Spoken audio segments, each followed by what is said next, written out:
আসসালামু আলাইকুম। এই যে আমরা টিকা বানাইছি, টিকার ভিতরে দিলাম ভাতের চাল ভেজে গুঁড়া করে ব্লেন্ডার করে গুঁড়া করে এই যে দিলাম, যাতে এই জিনিসটা একটু টান টান হয়, নরম যাতে না থাকে। তাহলে তা না হলে নরম হলে সরে যাবে। আর এই হলো ডিমের সাদা অংশ নিয়ে নিলাম, ডিমের সাদা অংশ ফেটে রাখেছি। এই যে এখন একটা একটা করে ডুবো ডুবো তেলে এই যে দিয়ে দিব। বিসমিল্লাহির রহমানির রহিম।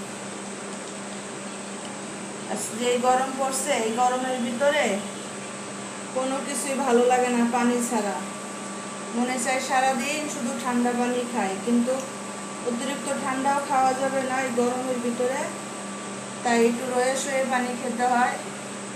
এই যে আপনারা যদি এরকম বিস্কিটের গুঁড়া কিংবা ওই কোনো কিছু না দিতে পারেন, তাহলে ভাতের চাল ভেজে বেরেন করে নেবেন, ওইটার গুঁড়োটা দিয়ে এইভাবে ছিটিয়ে রাখবেন, আর এই যে দেওয়ার সময় এরকম ছড়াইয়া দিবেন।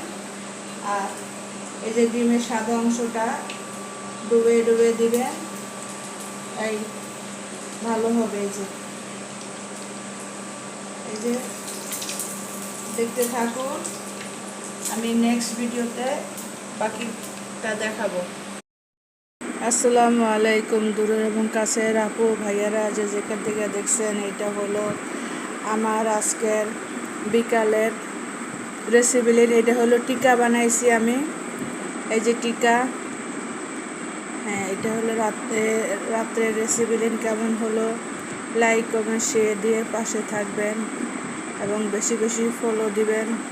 এই টিকাটা আবার অনেক মশমশা হয়েছে, কারণ এই টিকাটায় আমি চাল ভেজে গুঁড়া করে তারপরে এটা মেখে রাখা হয়েছে। তারপর আমি ডিমে সাদা অংশ দিয়ে চুবাই, তারপর আমি ডিমটা এই